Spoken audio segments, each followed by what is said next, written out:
Qoydun məni çöllərdə Hüseynim, hara getdin? Qaldı yaxam əllərdə Hüseynim, hara getdin? Qoydun məni çöllərdə Hüseynim, hara getdin? Qaldı yaxam əllərdə Hüseynim, hara getdin? Qoydun məni çöllərdə Hüseynim, hara getdin? Qaldı yaxam əllərdə Hüseynim, hara getdin?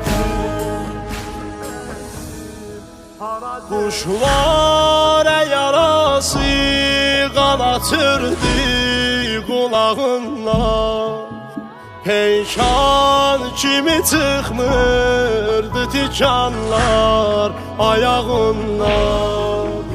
Öpdü yaralı başı yüzündən dodağından, bitti dedi bu möhnət hicran, balam öldü. Bitti dedi bu möhnət hicran, balam öldü. Qoydun məni çöllərdə Hüseynim, hara getdin?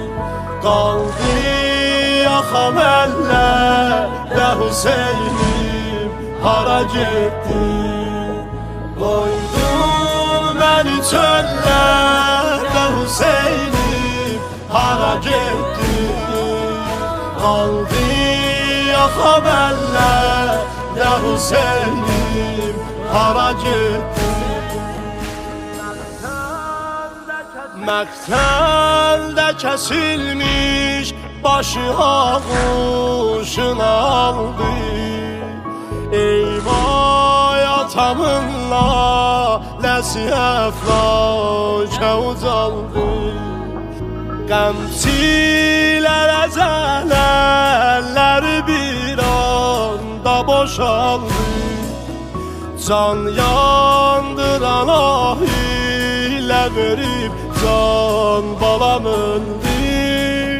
Can yandıran ahilə verib can balam öldü.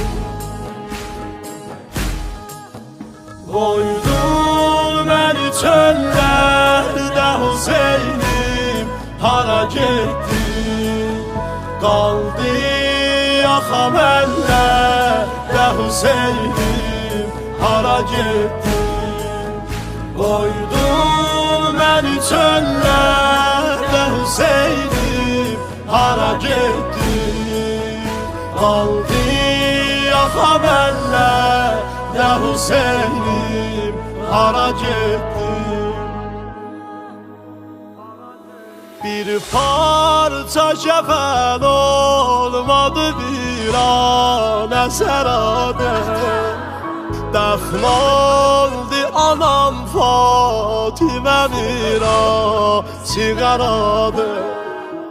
Birdən anamı gördü gözüm bəzmi əzadə.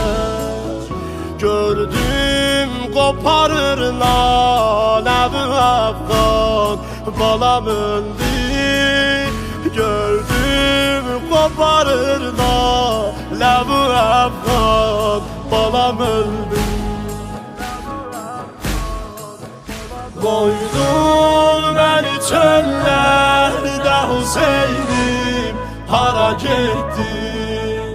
Qaldı yaxam əllərdə Hüseynim, hara getdin?